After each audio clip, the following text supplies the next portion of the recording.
Okay, so I don't know about the rest of council, but I get a lot of citizens contacting me about the marina, and specifically the wait time to get a boat slip in the marina, and also the fact that it seems that people are parking their boats at the marina and just using it as cheap storage because our marina fees are less than other businesses if you were going to store your boat. And so I fully support the rate increase that we're doing.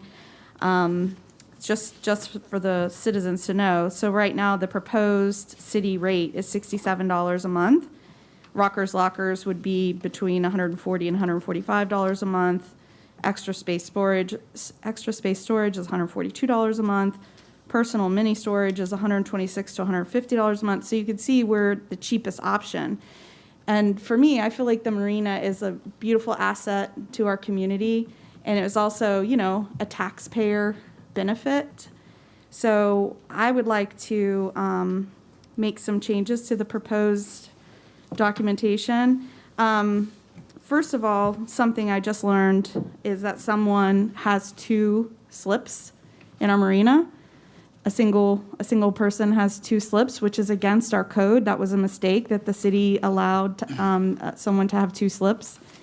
And I would just like to see the other council's feelings about, you know, just, I guess, notifying them via letter, giving them 60 or 90 days and saying, you know, here's the code and the ordinance. This wasn't allowable. It was a mistake on the city's part, and, you know, refund the balance of their fee if they have one. I would like to see that we do that.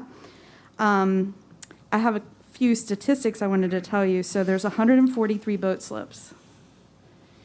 86 of them are, I'm not going to call them residents because the way our ordinance is written, it's taxpayers. So if you're a taxpayer within the city limits, then you qualify, you know, as a resident status. So there's 86 that are taxpayers in the city of St. Cloud. There's 47 that are non-taxpayers. 19 of those 47s are even outside of Osceola County. So 33% of the boat slips right now are not being able to be enjoyed by St. Cloud residents.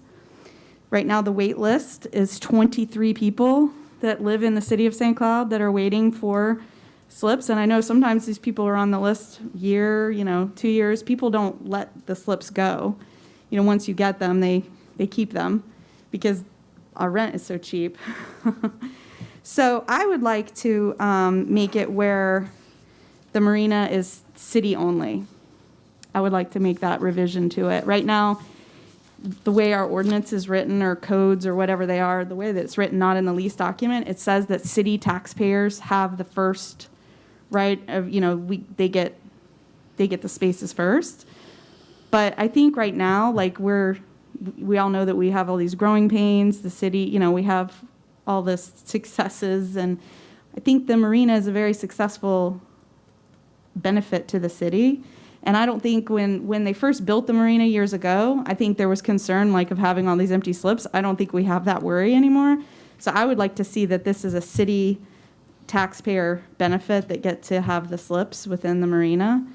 And the other thing I would say is anybody that has a current lease, we would just let them stay until, you know, give them a fair amount of time. I mean, I'm even okay with like October of next year, so they have over a year, and plus it kind of coincides with our fiscal year. But I wanted to see how the other council members felt about changing this amenity to be city taxpayer only. Member Trace. Now, is that city taxpayer or city resident? Like, It's the way that the residency is determined is by if you pay taxes within the city limits, correct? Yeah, the language in the current code essentially is ad valorem taxpayer. So if the boat owner pays taxes to the city, property taxes to the city, they're eligible to, they're eligible for the city occupancy of them. The other thing that we put in the lease that I asked for, because I didn't want everybody knows someone who lives in the city, right? So I didn't want them to be like, hey, Mr. Trace, you don't have a boat, will you get me a lease and then I could put my boat in there? So the lease is tied to the registration of the boat. So that's in the lease. If you read it, like whoever's leasing it is the person who owns the boat. So then there's some, fact checking there, if you will, if they're actually inside the city or not, so. Okay, yeah, I'm fine with it. I was going down the same path with staff of like, this is cheaper than storing your boat Yes. somewhere. And I get people asking me all the time of why there's no availability at the Right. marina. So I'm fine with, I think all of that, but you're gonna have to make a specific motion Sure. on all those instances.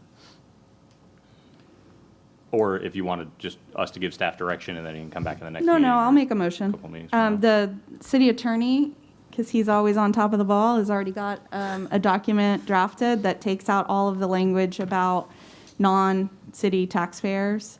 So there's already a document in there and about the fee structure and things like that. But, and I know in the future, there's a plan that we're going to have more slips in the marina. And I feel like at that time it could be revisited. But for right now, we have, 143 boat slips, and 33% of them are taken up by non-city taxpayers. I honestly thought the number would be worse than 33%. Mm-hmm. So I'm fine though with a certain percentage being non-resident taxpayers. We talked about that, but I think it gets too complicated. Yeah. And then people won't give up their lease, and then,